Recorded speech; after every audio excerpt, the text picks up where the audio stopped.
Hi friends, எல்லோரும் எப்படி இருக்கீங்க? நல்லா இருக்கீங்களா? இந்த டிப்ஸ் தெரிஞ்சால் நீங்கள் விடவே மாட்டீங்க பாருங்கள். இந்த மழை காலத்தில் ரொம்ப அவசியம் இந்த டிப்ஸு. வாங்க அது என்னென்னு பார்க்கலாம். ரவா பொருட்கள்லாம் வாங்கி வச்சுருப்போம் பார்த்தீங்களா, மளிகை ஜாமான் அதெல்லாம் வந்து நம்ம வறுத்து ஏர்டைட் பாக்ஸில் நம்ம போட்டு வச்சுக்கிட்டோம்னா ஈஸியாக இருக்கும். சமைக்கிறப்ப கஷ்டப்பட வேண்டியதில்லை. ரவா பாருங்கள், 1/2 கிலோ வாங்கியிருக்கேன். அதை நல்லா வறுத்து ஒரு பிளேட்டில் ஆற வச்சு நம்ம ஏர்டைட் பாக்ஸில் ஸ்டோர் பண்ணி வச்சுக்கலாம். நம்ம ரவா உப்புமா செய்யும்போது, கேசரி செய்யும்போதெல்லாம் ஈஸியாக இருக்கும். பாருங்கள், ஸ்டோர் பண்ணியாச்சு. நல்லா ஆற வச்சு போடணும். அந்த வேர்வை தண்ணி பட்டுச்சுன்னா வீணாயிரும். அடுத்து மணிலா வாங்கியிருக்கேன், மல்லாட்டை. அதை வந்து நல்லா வறுத்துக்கலாம்.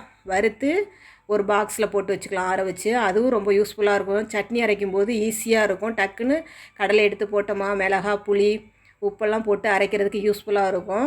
ஆனால் இப்படியே பாக்கெட்லேயே வச்சோம்னா பூச்சி பிடிச்சிருந்த மழை காலத்தில். பாருங்கள், எல்லாத்தையும் வாங்கி வறுத்து டப்பாவில் போட்டு வச்சுக்கலாம். மளிகை ஜாமான்லாம் சீக்கிரம் பூச்சி பிடிச்சிரும். அடுத்து பாசி பயிறு, அதையும் நல்லா வறுத்து டப்பாவில் போட்டு வச்சுக்கலாம்.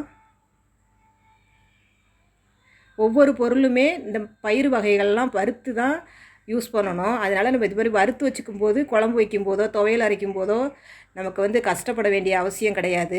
டைம் கிடைக்கிறப்ப இது போல் நம்ம ரெடி பண்ணி வச்சுக்கலாம். பாருங்கள், சூப்பராக இருக்குது கிளைமேட்டு. இந்த மழை காலத்தில் ரொம்ப ரொம்ப அவசியம். இது போல் நம்ம டிப்ஸ் எல்லாம் தெரிஞ்சுக்கோங்க. தெரியாதவங்களுக்கெல்லாம் நீங்கள் ஷேர் பண்ணுங்கள். நிறைய பேர் வீடியோ பார்க்குறீங்க, லைக் போட மாட்டேங்கிறீங்க.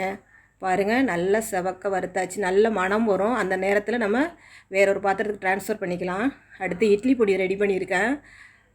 அதை வந்து மினி இட்லியோட நான் உங்களுக்கு கலந்து காட்டுறேன் பாருங்கள்.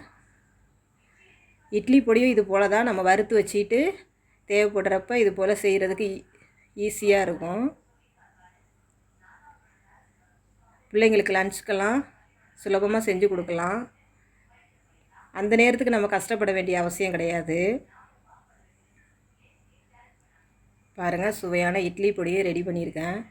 அடுத்து சுக்கு நம்ம வந்து கிடைக்கும்போது நம்ம மிக்சியில் நல்லா பொடி பண்ணி வச்சுக்கிட்டோம்னாக்கா பால் கலந்து குடிக்கலாம். பாலில் போட்டு குடிக்கலாம் சளி பிடிக்கும்போது.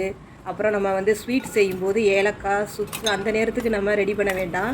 இது போல் நம்ம தூள் நுணுக்கி வச்சுட்டோம்னாக்கா தேவைப்படும் போது ஒரு 1/4 டீஸ்பூன் எடுத்து போடுறதுக்கு யூஸ்ஃபுல்லாக இருக்கும்.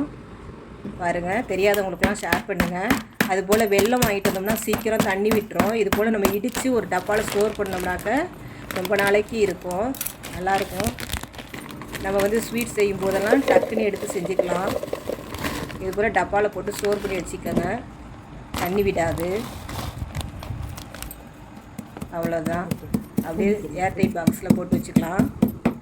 சுக்கை வந்து இது போல் நம்ம தட்டி தான் மிக்சியில் சேர்க்கணும், ஏன்னா மிக்சி வந்து பல் வீணாக போயிடும். பாருங்கள், ஒவ்வொரு பொருளும் வறுத்தாச்சு. தட்டைப்பயிறு வறுத்து போட்டு வச்சுருக்கேன். பாசிப்பயிறு, கொள்ளு, வெல்லம், ஒவ்வொரு பொருளும் தனித்தனியாக வறுத்து இந்த மாதிரி டப்பாவில் போட்டு வச்சுக்கிட்டோம்னாக்கா யூஸ்ஃபுல்லாகும்.